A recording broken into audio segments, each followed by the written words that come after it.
I can remember the first few times I ever came to the city, it was the weather was beautifully sunny, and I know that's not always the case, but to me it just sparkles in the sunshine. Welcome to Aberdeen, the Granite City. With a population of 220,000, it is home to some of the biggest economic advantages in the UK.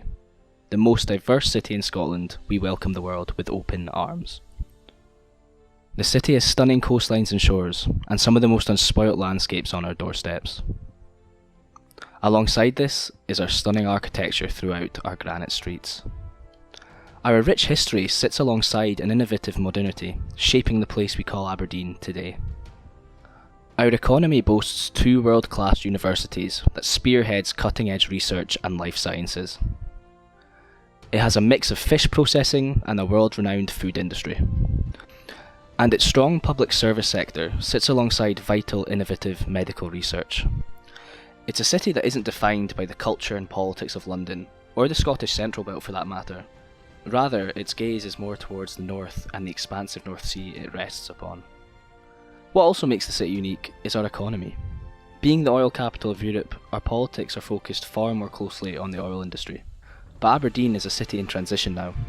It is pushed and pulled by international events like oil price crashes and global warming, as well as more domestic ones like Brexit. And the impact on Aberdeen is significant. This documentary will look at some of the issues Aberdeen has experienced, and now experiences, and think about what that means for our city, as we transition into a new and potentially complex future. Oil and gas sits at the heart of the Aberdeen economy.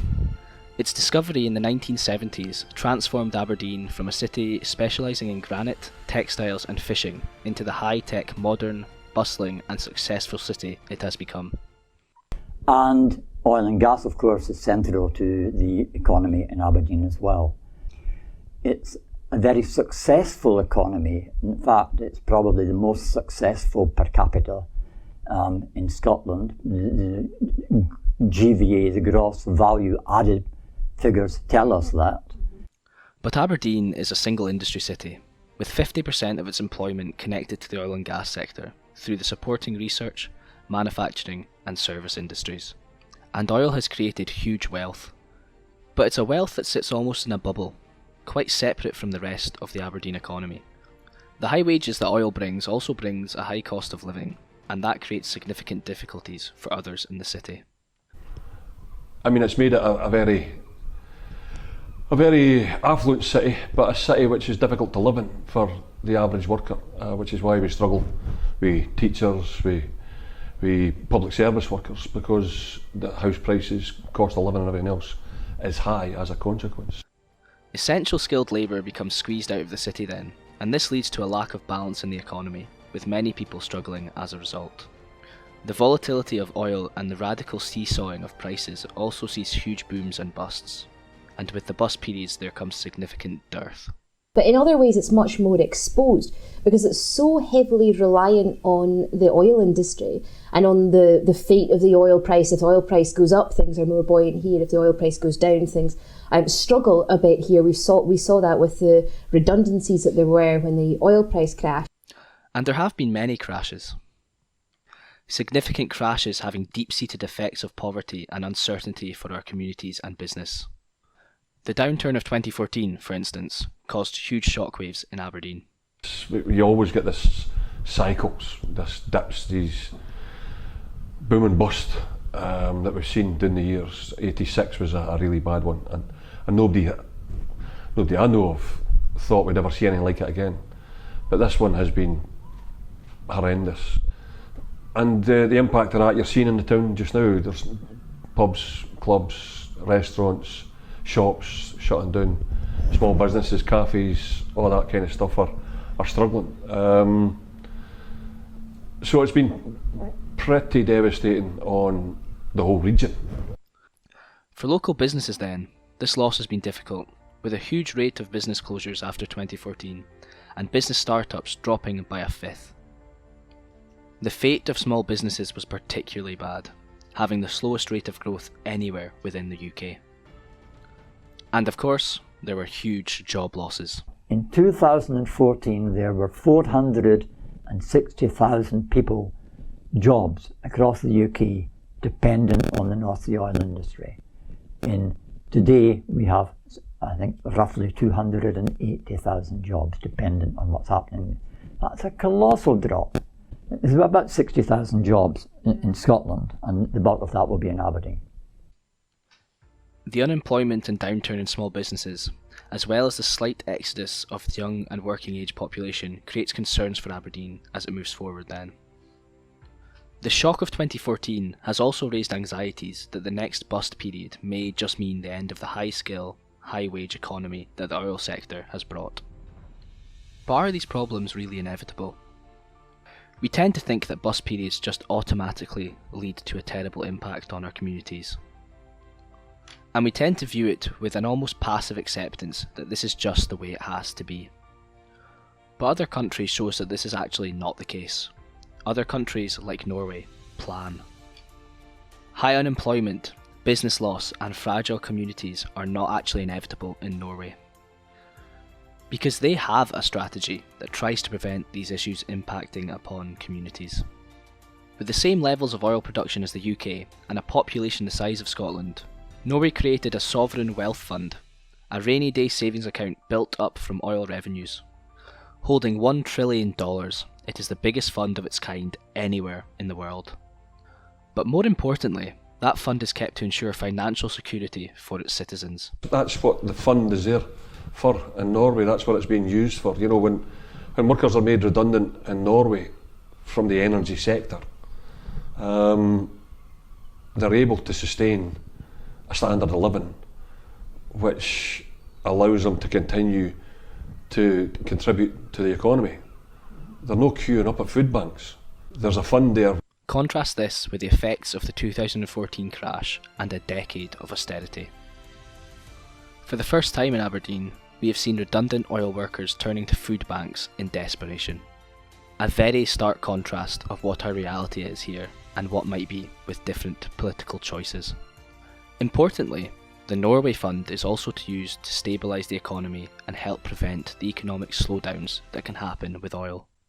Stavanger hasn't actually seen massive falls in its economy. It hasn't, the oil price hasn't really impacted there anything like it has. But other countries haven't been having the same problems because they've anticipated that oil prices are volatile. They've invested in oil funds. They've invested in new technology. They've invested in innovation. After the oil price crash in 2014, Norway used its oil fund to prevent its economy from sinking.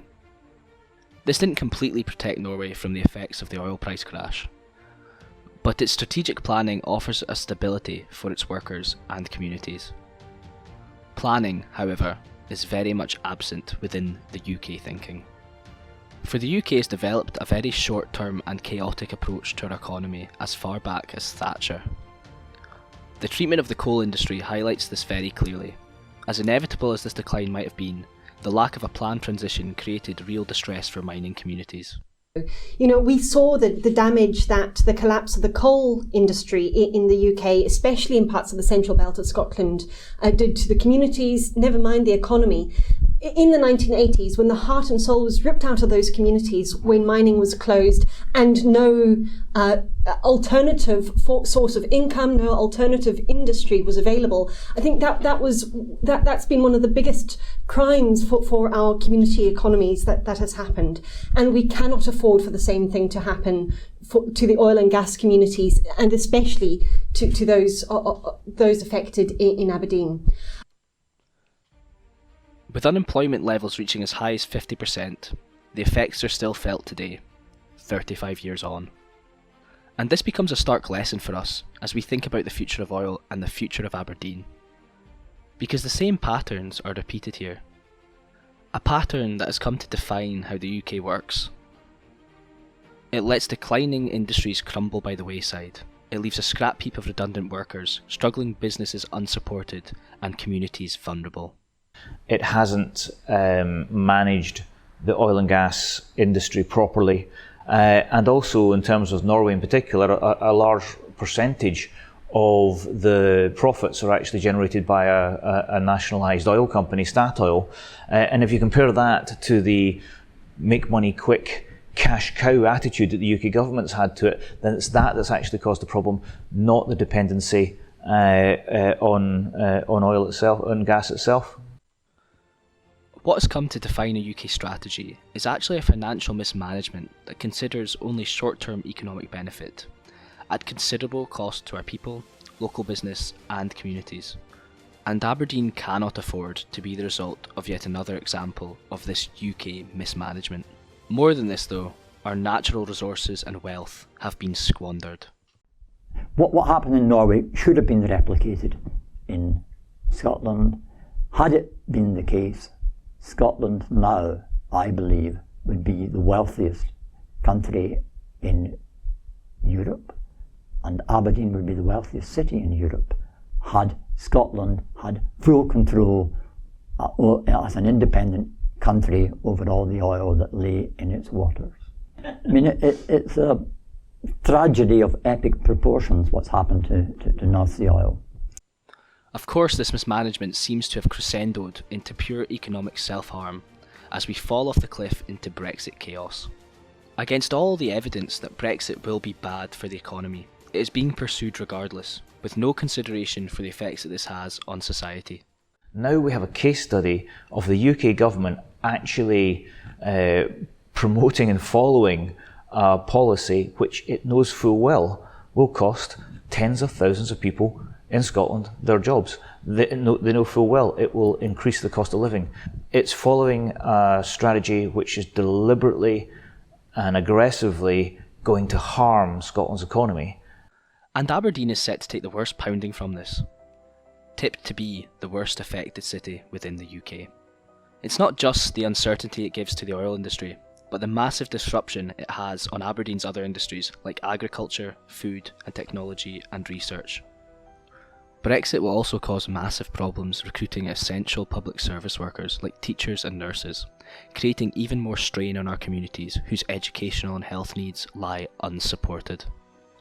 A post-Brexit Aberdeen paints a severe and gruelling picture then, as our industries, public services and opportunities drastically decline. Brexit is not a blip within the UK structure though. It becomes the inevitable conclusion of many decades of financial mismanagement and its short-term chaotic policies. But this doesn't need to be the case. This does not need to be the future of Aberdeen or Scotland. A Brexit economic disaster cannot be all our city deserves. Can we really afford to wait around and hope that the UK will come to its senses? Because the UK can't plan for next week, let provide a long-term economic strategy for Aberdeen. We deserve so much better. And we cannot allow Aberdeen to be left by the wayside against the Brexit chaos. There surely has to be another way forward that can protect our city and our jobs. That can build a positive future for Aberdeen, one that builds prosperity, and one that recognises all our needs within Aberdeen. It's in the first instance, I suppose, creating a plan.